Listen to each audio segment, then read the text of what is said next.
Good morning आमी झर्ना झर्नार kitchen आज के एक रेसिपि करे देखाबो शुरू থেকে শেষ পর্যন্ত ভিডিওটা দেখতে থাকুন। আজকে বানাবো আলু দিয়ে ডিম পরোটা কিভাবে বানায় দেখতে থাকুন। এখানে নিয়েছি আটা আটা ময়দা আমি দু রকম ইউজ করেছি, এটা যে কোনো একটাও দিয়েও করতে পারো দু রকম দিয়েও করতে পারো। আমি এটাকে করেছি এটা নুন দিয়ে শুধু মেখেছি আর গরম জল দিয়ে ফুটন্ত জল 1 মিনিট ধরে ফুটিয়েছি, ফুটিয়ে জলটাকে দিয়ে মেখেছি আটা ময়দাটাকে মেখে নিয়েছি এরকম। আর এখানে নিয়েছি আলু, আলুটাকে ম্যাশ করে নিয়েছি, সিদ্ধ আলু নিয়েছি। এখানে নিয়েছি 3টে ডিম নিয়েছি ফাটিয়ে নেবো। এখানে নিয়েছি কাঁচা লঙ্কা, পেঁয়াজ কুচি, ধনে পাতা কুচি। এবার কী দেবো সেটা দেখাচ্ছি। প্রথমে আলুটাকে রেডি করে নেবো।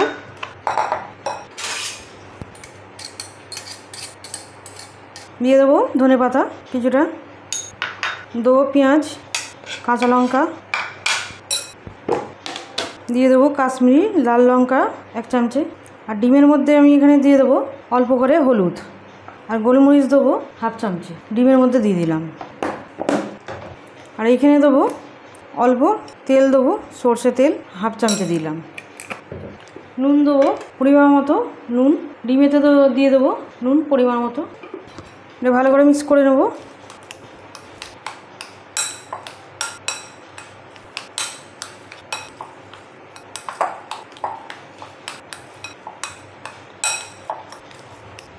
ভালো করে মিক্স করা হয়ে গেল। এখানে ডিমটাকে রেডি করে নেবো। ডিমের মধ্যে দেবো ধনে পাতা কুচি কিছুটা দিয়ে দিলাম। এখানে দিয়ে দেবো লঙ্কা কুচি, যে যেরকম ঝাল খাবে সেরকম দিয়ে নেবে। এখানে দিয়ে দেবো পেঁয়াজটা কুচি, পেঁয়াজটা পুরোটা দিয়ে দিলাম, একটু বেশি পেঁয়াজ দিতে হবে, ভালো লাগবে খেতে। এবার সব কিছু দেওয়া হয়ে গেছে, ভালো করে মিশিয়ে নেব।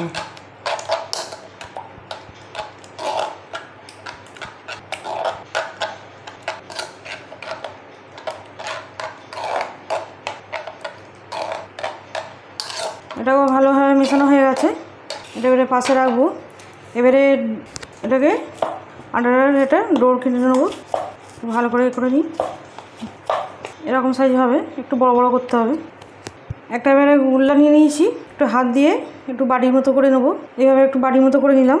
এবারে আলুর পুরটা দিয়ে দেবো, এর মুখটাকে নেবো, এইভাবে বন্ধ করে দেবো। একটা রেডি হয়ে গেল। এইভাবে সবগুনি করে নেবো। এবার এইভাবে সব করে নেবো। সব পুরোগুনি ভরা হয়ে গেল, সব কটা রেডি হয়ে গেল। এখানে এবারে চাটু বসিয়ে দিয়েছি, হাতা বসিয়ে দিয়েছি। আর এখানে বেলে নেবো, একটু হাত দিয়ে বাড়িয়ে নেবো। আলুটা তাহলে আলুর পুরটা চারিদিক হয়ে যাবে। আর হালকা হাতে বেলতে হবে। আর এগুলি খুব বেশি মোটা হবে না, এই পাতলা হবে না, একটু মোটা হবে। যদি আলুর পুর দেওয়া আছে।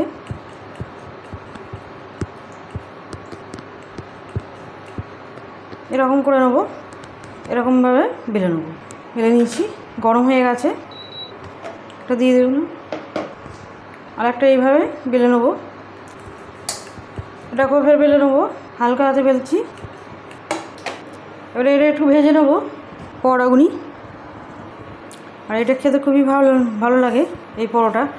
আর এটা টমেটো কেচাপ দিয়ে খেতে বেশি ভালো লাগে, আর কোনো কিছু লাগবে না। বাচ্চাদের এরকম টিফিন বানিয়েও দিতে পারবে। একটু সেঁকা হয়ে গেছে, এবারে ডিমটা দেবো, চারিদিক করে দেবো।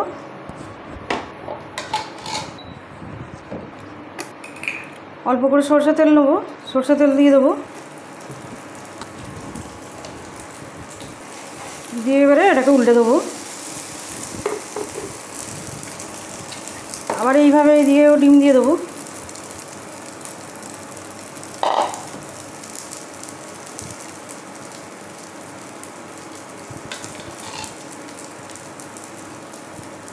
আবার একটু সরষে তেল দেবো। আর এটা সরষে তেল দিয়ে ভাজলে বেশি ভালো লাগে, সেন্টটা খুব সুন্দর হয়।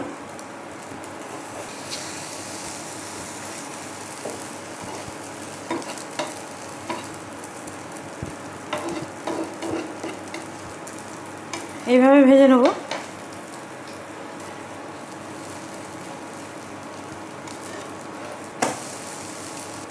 আমার একটা হয়ে গেল।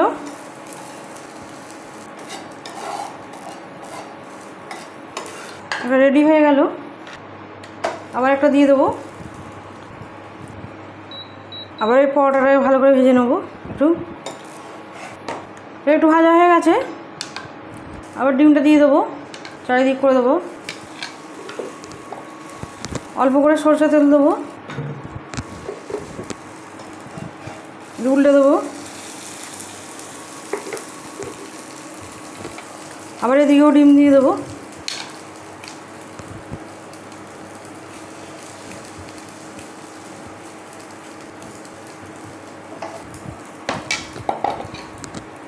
আবার এদিকে সরষের তেল দেবো, আবার উল্টে দেবো। এইভাবে সবগুলি ভেজে নেবো।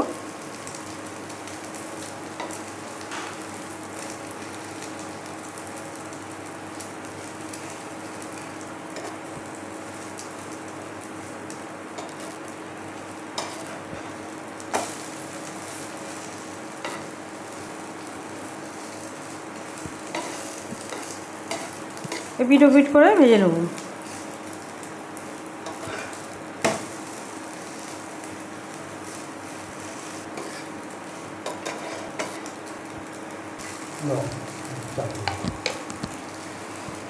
এটাও আমার হয়ে গেছে, তুলে নেব। আবার এইভাবে আমার এটাও হয়ে গেছে, সুন্দর সব ফুলেছে। আমি 4টে করেছি, 6টা হয়েছিল, আমি 4টে করে নিয়েছি। আমার একদম রেডি আলু ডিম পরোটা। আলু ডিম দিয়ে পরোটা আমার রেডি। আলু ডিমের পরোটা একদম রেডি। আলু ডিম দিয়ে আমার রেসিপি যদি ভালো লাগে বন্ধুদের সাথে শেয়ার করবে, লাইক করবে আর সাবস্ক্রাইব করবে।